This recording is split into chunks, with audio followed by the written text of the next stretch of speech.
brings us to who? Laugh-in salute of the 60s. Goldie and Ruth, to tell you the truth, we've just spent a weird 10 years. Weird things have been done, but we'll overcome all of the heartaches and all of the tears.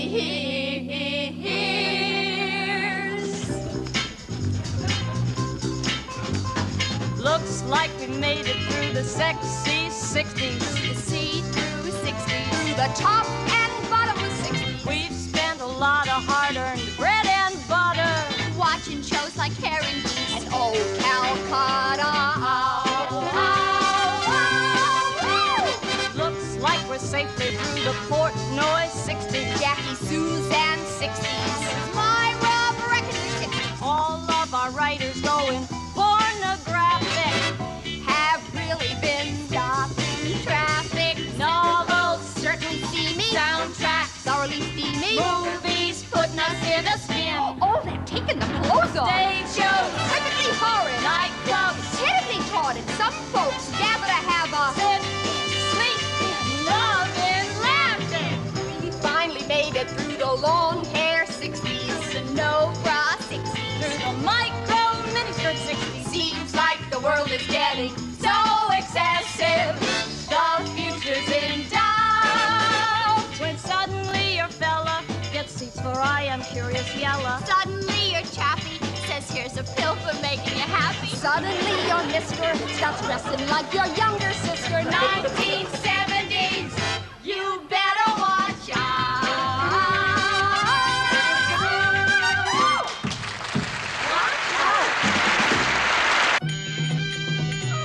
We made it through the Maharishi 60s, through the Sita 60s, through the Meditational 60s. we spend our evenings on a bed of needles, waiting for the second coming of the Beatles. The 60s did see a lot of changes. It certainly did. And not the least of these changes was in language. Why, we used words and phrases in the 60s that hadn't been heard before. And if Senator Pastore has his way, they won't be heard again. No, that's not what I mean. I mean, in the past decade, we gave new meanings to old words and phrases. I get it. Hey, once when we said, "That's my bag," we were claiming our luggage. That's right. I think you're onto it, Milhouse. Let's hear a little of some of the other language changes that occurred in the 60s. I can remember when soul was something everybody had. It used to be that grass was something you paid a kid $2 to mow. Freak out was a sign that told you the circus sideshow was closed for lunch. A bad trip was when it rained on your vacation. Turn on was something you did to a radio. You did things to radios. The fuzz was something that grew on peaches and teenagers. Little pot was something to boil an egg in. Remember when the only person who put you down was your babysitter? And an upper was a cheap Pullman ticket. And a bad scene was something you'd walk out of a play for. The only people kicking the habit were short monks with long robes.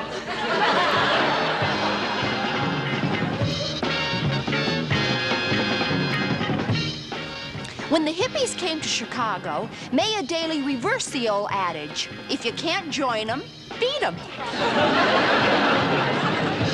Well, certainly one of the highlights of the 60s was the remarkable comeback of Richard Nixon, losing the presidency in 1960 and then winning it in 1968 with his running mate Spiro Agnew, a man who, no question about it, has a way with words. Why, who can forget Hawaii when we heard Mr. Agnew say... Or at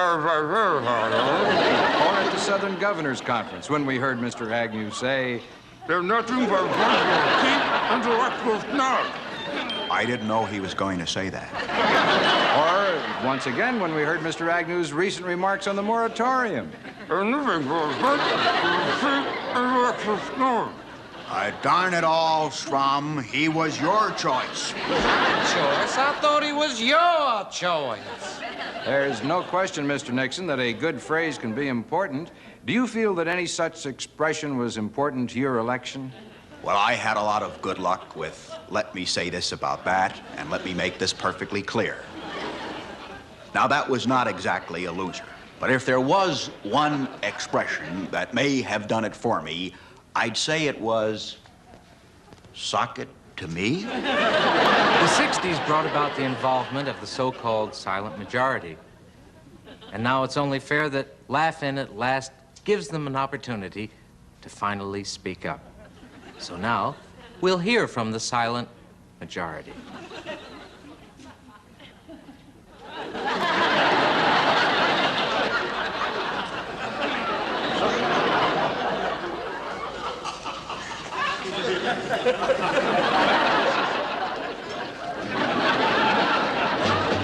Looks like we made it through the moonshot 60s, Through the transplant 60s, through the ecumenical 60s, With the pollution and the population, our future's in doubt. When suddenly a fella put cyclamate in sarsaparilla, every single laddie says he's got plans to be a daddy. Now we've got a guy in who's gotta keep our world from dying. 1970s, you better watch out. Watch out! One of the dominant personalities of the past 10 years was a tall Texan in a Stetson. The Lone Ranger. Well, he wasn't then, but he is now. When I was in office, nothing seemed to go right. 2 years of practice, and I finally learned how to pronounce Negro. And then they go and change it to black.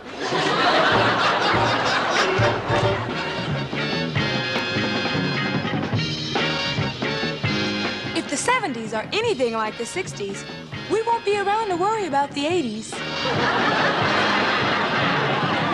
And that's our salute for tonight. Richard, I hope you got something out of the 60s. Well, I think that one thing all of us hope for in the 70s is world peace and love and understanding. Milhouse, I hope you're onto something. Listen, the thing wants for the thing won't.